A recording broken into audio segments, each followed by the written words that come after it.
Good morning, Brew Daily Show. I'm Neal Freyman. And I'm Toby Howell. Today, New York to Paris in 3 hours. We, as Supersonic air travel, plots its grand return. Then Nike is getting lapped by the competition right now. Is the sportswear giant no longer the top shoe dog? It's Monday, March 25th. Let's ride.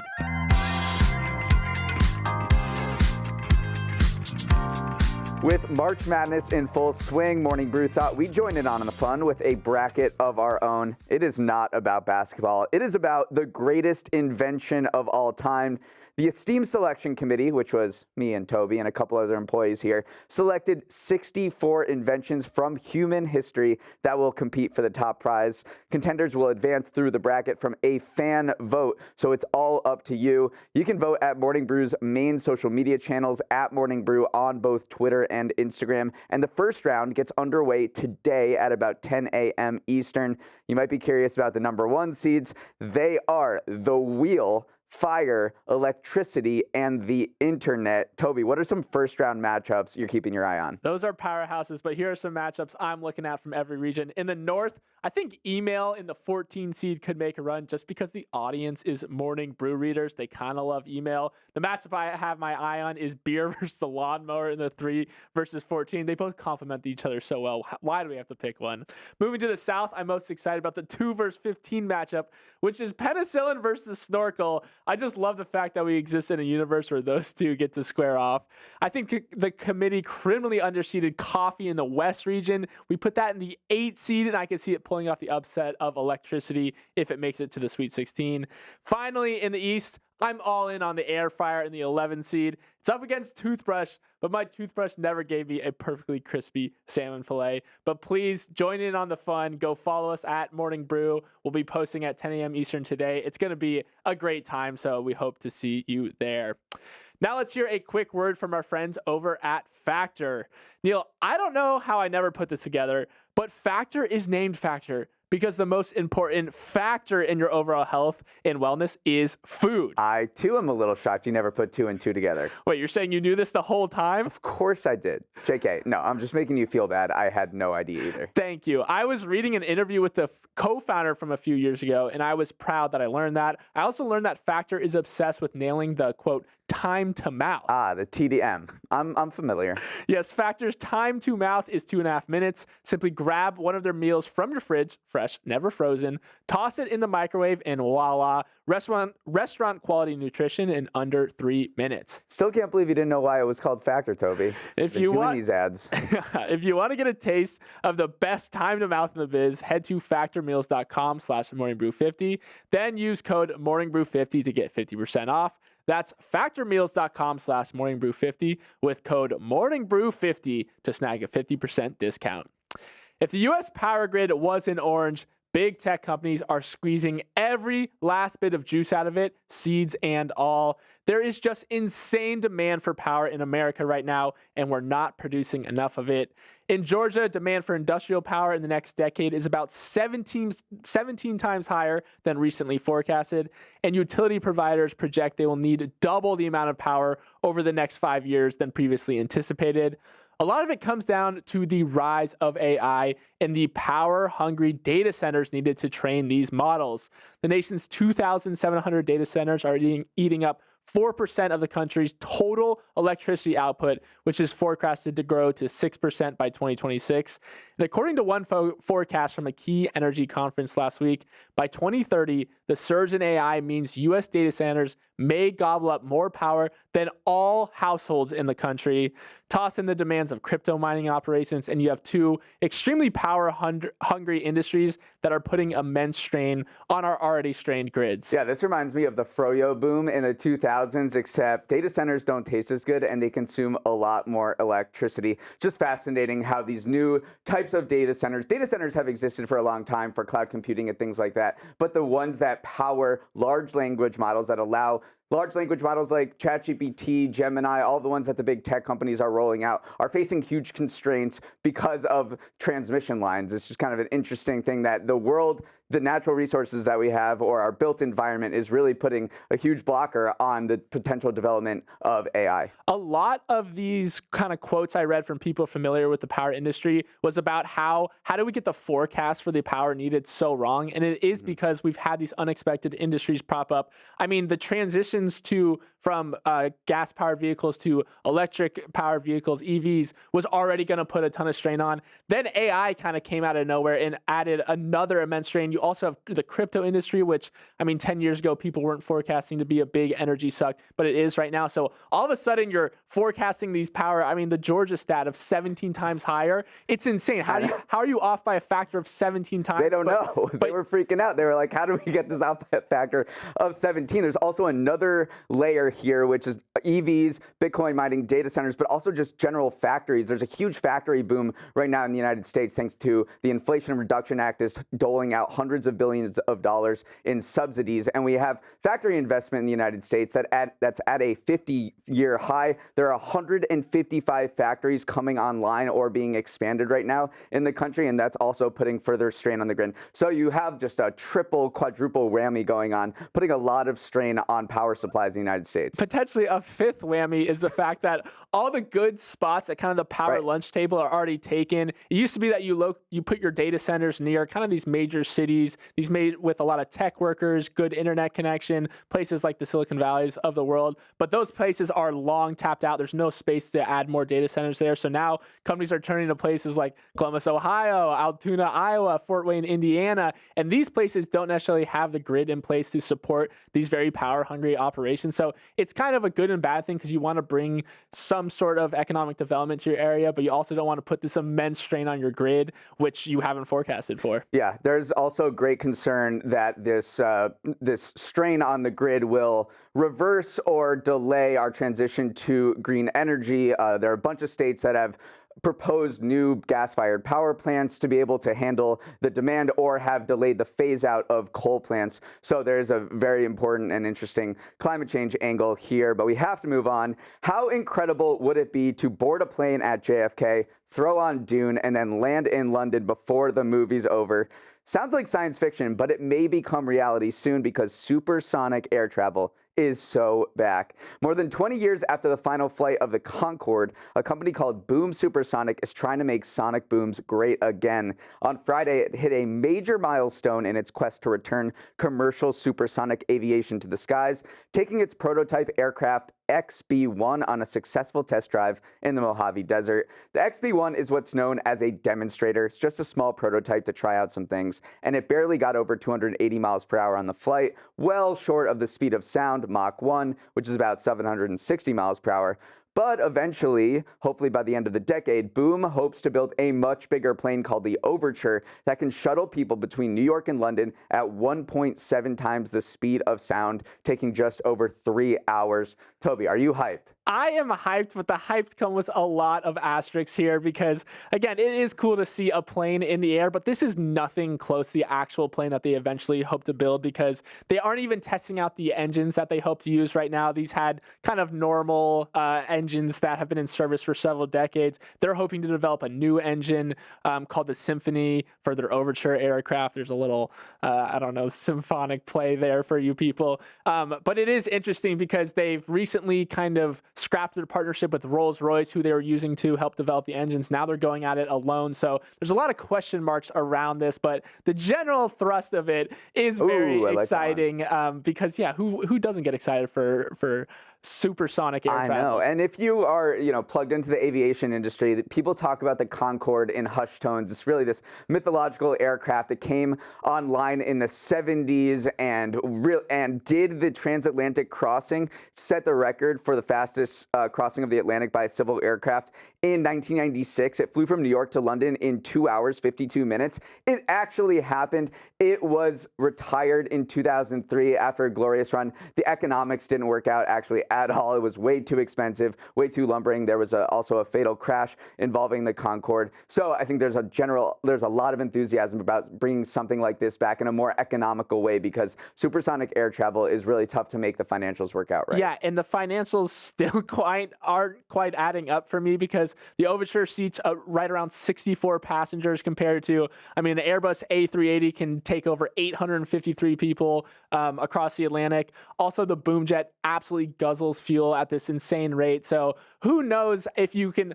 I mean, I still see the same problems that confronted the Concorde confronting Boom here. It was good for Boom though too, because part of the reason why you need to have these test flights is not only just to show you're making progress, but it's also kind of a fundraising tool. The CEO cited SpaceX as kind of the blueprint for stuff like this. Is you do a test flight, maybe it goes well, maybe it doesn't, but you have to show you're testing, you're making progress. And so this was the first step on that, even if it was an undersized aircraft without the real engines in place.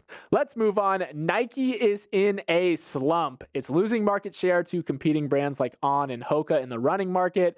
Its recent signature basketball shoe launched with Devin Booker was a bit of a flop, and its stock is down 16% over the last year compared to a 40% jump for its rival Adidas. It's a classic case of relying too much on the classics. Analysts covering Nike say while other brands have innovated, Nike just kept leaning on classic silhouettes like the Jordan 1 highs and Dunk lows. It doubled the number of Air Jordan 1s released on its sneakers app over the last 4 years and tripled the amount of Dunk lows released in that same time period.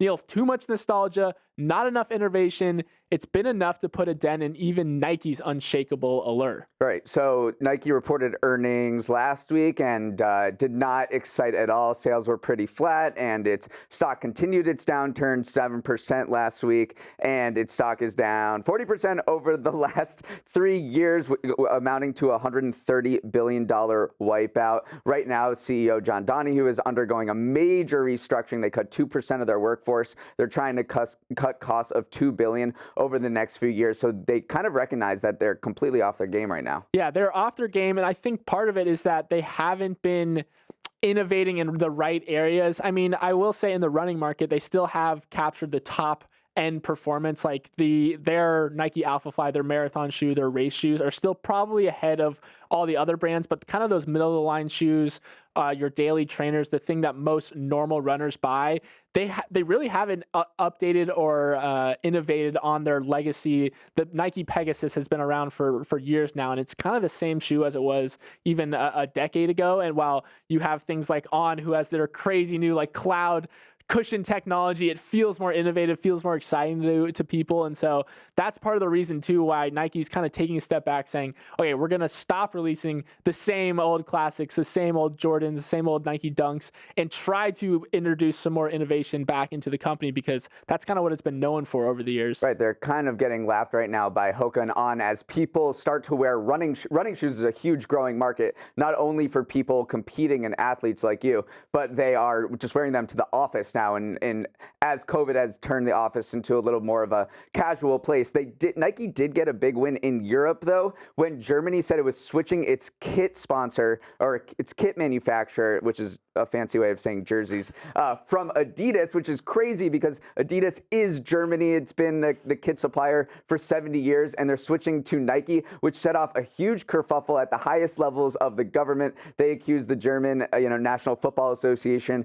of sort of not being patriotic and switching to an American company instead of Germany. So I don't know if you want to call that a win for Nike, but it definitely is. I don't know if it'll actually move the needle in any way, but it is kind of an interesting PR situation. I think it is a major coup for them, because Germany is Adidas. I cannot believe that they let themselves lose the bid to it. Apparently Nike literally doubled the amount that Adidas was paying them. So I guess money talks, and you want to develop the football association more. Nike also, though, is in a bit of a row with the English national team, because they put a cheeky update to the English national flag on the back of England's jerseys. They added some blue and some purples in the flags, and a lot of politicians were like, listen, you don't mess with the flag, bruv. You keep it red. We do not want any blue. We do not want any purple here. It's a national flag for a reason. So it is interesting, because the Euros are coming up, which is a big European soccer tournament with national teams. So we're seeing kind of these kits come out. So it is a bit of a microcosm of the larger Nike versus Adidas war. Right now, Adidas has a little bit of a leg up, but obviously Nike, it never quite goes away. Up next, stick around to learn about the most grueling running race in the entire world. Welcome to Winners of the Weekend, where Toby and I share two people from the week's news that are on top of their bracket pools. I won the pre-show contest, which is appropriate because my winner is Jerry Seinfeld. Now, what's the deal with Jerry? Well, he started off in stand-up comedy, then made a hit sitcom, and yada, yada, yada. He's now a billionaire. Bloomberg calculated that Jerry's fortune has hit $1 billion, mostly thanks to syndication deals from Seinfeld that brought him $465 million. He also has made $100 million from touring since the 80s, $94 million from a Netflix streaming deal, and has about $40 million worth of real estate holdings. Bloomberg didn't even factor in Seinfeld's epic car collection to his net worth, but one estimate revealed that he owns over 150 cars, collectively valued at $100 million. Meanwhile, a separate analysis into Newman's financials found he's $500,000 in debt. That's gold, Neal. Gold. I was trying to keep track of the amount of Seinfeld references that even I, a non-fan, picked up, and I think I was at 4 or 5 there, so congrats on that. This was also not only an interesting look into Seinfeld's finances, but also an interesting look at how these billionaire stats are calculated, because it takes all those income streams, the syndication deal, the Netflix deals, touring deals, and then it also factors in the performance of the MSCI World Index, which is what it sounds like, an index that tracks certain large cap stocks from 23 global developed markets, and basically says that if Seinfeld had put his cash in that market, how much would it appreciate, which I didn't know was part of the billionaire factor, because I thought you just say, all right, these are the income streams, you add it all together, but it factors in kind of the investment performance side of things. So that was an interesting angle to this billionaire status from Seinfeld. He might not even be the richest person on the Seinfeld cast, though, because Julia Louis-Dreyfus, her dad was a mogul. It was a billionaire. He was worth $4 billion at the time he died a few years ago. So she is actually super rich. Oh, interesting. Yeah, no, she's comes from a billionaire family. I know we don't get to talk about Seinfeld very often, so any other references you want to get out of your system right now, or was that good enough for you? No, just one. I got it out of my system, but one thing I thought was funny, Seinfeld had an interview with the New York Times in 2012, and he goes, I like money, but it's never been about the money. But this is a guy who does sort of relish wealth. I think that's a fact. I don't blame him. My winner of the weekend is the ultra runner Jasmine Paris. On Friday, Jasmine became the first woman to complete the Barkley Marathons, which is world-renowned as one of the hardest, most grueling, most soul-shatteringly difficult races you can ever participate in. It requires participants to run through 100 miles of rugged Tennessee wilderness with a time cutoff of 60 hours. Paris ended up completing the race with 1 minute and 39 seconds to spare. Only 20 people have ever completed the 100-mile version of this race, and now Jasmine is one of those. There are no words to describe how hard this race is, Neal. It's a 5-loop course. When Jasmine set off on the 5th and final loop, she became the first woman to ever accomplish even that feat, let alone finish, but she got it done. I was surprised at how many people were kind of clued into this. And you were saying you were receiving lots of texts from your friends saying, did you see this Barkley Marathon thing? It does kind of have a allure and a legend of its own right now. Totally. And it's there was a documentary about it a few years ago, and Lazarus Lake, who is the mythological figure, very Santa-bearded guy who runs the competition, is kind of doing a little more media so people are more aware of this. But a few years ago, no one had any clue what was going on. But this is just so wrapped up in so much lore. Lazarus Lake, to start the signal of the race, an hour before it starts, the runners have no idea when, he blows a conch shell, and that signals 1 hour before the start. And then the start of the race, no one shoots a gun at the air. He lights a cigarette, and then they are off into the wilderness. There is no actual map of the course. They have to rely on compasses alone. And the way they know they're on the right track is he's placed 10 to 15 books throughout the loop. You have to tear off a page of the book that corresponds to your bib number. My favorite part of it, too, is applicants must submit an essay explaining why they wish to compete, and in addition to $1.60 entry fee. Again, just so many random little wrinkles to this. I am not penning my essay anytime soon. This race has the equivalent of 60,000 feet of ascent and descent, which is twice the elevation of Mount Everest. Just notoriously difficult. And Lazarus Lake, the race founder himself, has been on record saying, I don't think a woman will ever be able to finish this. A lot of people are like, why do you say that, Lazarus Lake? But he said, based on times, women tend to be 12% slower in over the ultra marathon distance. Clearly, that turned out to not be the case because Jasmine absolutely crushed it, and I was just fired up because I love whenever the running and ultra running community gets a little extra press. It's March, and whether you are a basketball diehard or got roped into your office pool by Kyle from marketing, let's talk about some of the madness that's emerged from the first weekend of the tournament. On the men's side of things, we had some early Cinderella stories with Oakland University taking down the 3-seeded Kentucky Wildcats and 14-seeded Yale downing Auburn. When the dust had settled on Thursday night's opening game, it had drawn the highest average audience since 2015 per Nielsen. Oakland versus Kentucky had the largest audience for an opening round game since Zion Williamson's led Duke against North Dakota State in 2019. On the women's side of things, the number 1 seed Iowa and Caitlin Clark cruised through their first round matchup, but last year's NCAA champion LSU is facing some extra scrutiny after its coach, Kim Mulkey, who used a press conference to threaten to sue the Washington Post, who is publishing an unfavorable story about her in the coming days. Neal, there are tons of storyline to this year's tournament, as always. Where do you want to head first? Let's start with Golke Mania. This was a senior at Oakland who jacked up a ton of threes and helped Oakland beat Kentucky. What happened to him in the span of 12 hours after that particular game, I think shows the power of marketing and virality and name, image, likeness deals that have kind of allowed college athletes to make money now.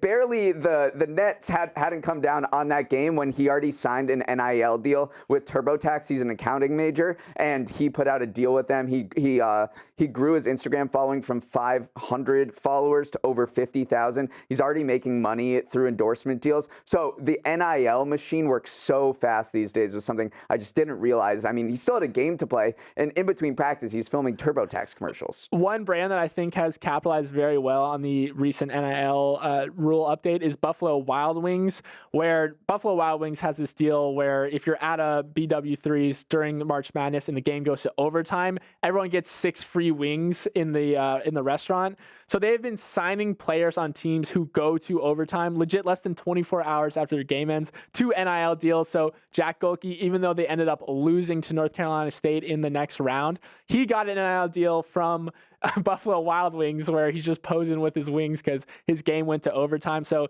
it is definitely a different world of college basketball that we're living in, that these stars are able to capitalize so quickly off of their rising star power. Yeah, and one of the most heartwarming stories has to do with the Yale marching band. They weren't able to go, not marching band, but their band weren't able to go to Spokane for the games. So the University of Idaho band took their place and went to Spokane, drove 90 minutes, learned all of the Yale songs, learned the Yale fight song, put all of the Yale stuff on and wore it. And we're just, I don't know, sometimes you get some nice stories like this. There's always nice stories coming out of March. Yeah, on the women's side, I'm just rooting for an Iowa-South Carolina final. Those are the two powerhouses. South Carolina has an undefeated season going right now. And I think if we get that matchup in the finals, the women's tournament could end up outdrawing the men's. Did it do it last year over? I don't remember. I can't remember either, but it was definitely more intrigue was around the women's tournament. So I think if that's the matchup we get, then we could outdraw the men's tournament once again. Okay, let's close the show with a preview of the week ahead. It is busy, busy, busy. First up, Trump's bond deadline is here. New York's attorney general could begin seizing his assets if he doesn't put up a nearly $500 million bond by today. Remember, this stems from last month's civil fraud trial when Trump was ordered to pay $464 million for inflating his net worth. But after being rejected by 30 companies for a bond, his lawyer said that securing one was a practical impossibility. The practical impossibility might become more possible, though, too, because there's the merger between the blank check company, Digital World Acquisition Corp., and True Social, his social media company. That was approved on Friday, so it will begin trading here shortly. It's expected to debut at around a $5 billion market value, which would increase Trump's net worth by $3 billion, given the stake he owns in the company. In theory, it should help him foot his legal bills, but there are restrictions that prevent him from selling shares immediately for at least 6 months. Technically, though, he controls a lot of sway over the board, so they could waive those. So it might be his get-out-of-jail-free card. Also, convicted crypto fraudster Sam Bankman-Fried is going to be sentenced in Manhattan on Thursday. Prosecutors want him to serve 40 to 50 years in prison for defrauding millions of people, while SBF's team has proposed 6 6.5 years. Over under 35. I think it's going to be a slightly under, but not by much. The prosecutors have really not taken well to his approach of, I just got in over my head, and saying that he's not showing nearly enough remorse here. So I'm going to take the under, but not by much. On the Supreme Court, the abortion pill mifepristone is on the docket on Tuesday in a really high-stakes case that could determine access to the most common form of abortion in America. The case wound its way up to the court after a Texas judge suspended the drug in 2022, citing the FDA's approval process, but a subsequent ruling has allowed the drug to stay on the market. This decision is expected to come in July, right in the thick of election season. Yeah, even despite Roe v. Wade ruling, overall abortions have not declined in the last few years, and a lot of that has to do with the widespread access to mifepristone, especially because it's accessible by mail. So this is clearly another very important case when it comes to reproductive rights. Yep, and finally, Beyonce's country album Cowboy Carter drops on Friday, which is the second of a 3-act project that began with Renaissance a year and a half ago. Beyonce said the album was born of an experience she had years ago where she did not feel welcomed, which is a reference to her performance at the CMA Awards with the Dixie Chicks that was criticized by some in the country music industry. Yeah, I love this. The 2 songs she's released so far, Texas Hold'em and 16 Carriages. I listen to it when I'm prepping for the show. It's kind of just become an anthem for me. So I know it sounds crazy to prep to Beyonce country music, but don't knock it till you try it. So we're all really excited for that on Friday. Also on Friday is Good Friday, so the markets will be closed, and then Easter Sunday. We'll be open, though. We will be right here in the studio on Good Friday. Okay, we have to wrap it up there. Have a wonderful start to the week, and make sure to head to Morning Brew's socials this morning to vote on the greatest invention of all time. If you have any thoughts on the show, don't keep it to yourself. Send an email to morningbrewdaily@morningbrew.com, and you can be sure we'll read it. Let's roll the credits. Emily Milliron is our executive producer. Raymond Liu is our producer. Olivia Graham is our associate producer. Uchenna Ogu is our technical director. Billy Menino is on audio. Hello, hair and makeup. Devin Emery is our chief content officer, and our show is a production of Morning Brew. Great show today, Neal. Let's run it back tomorrow.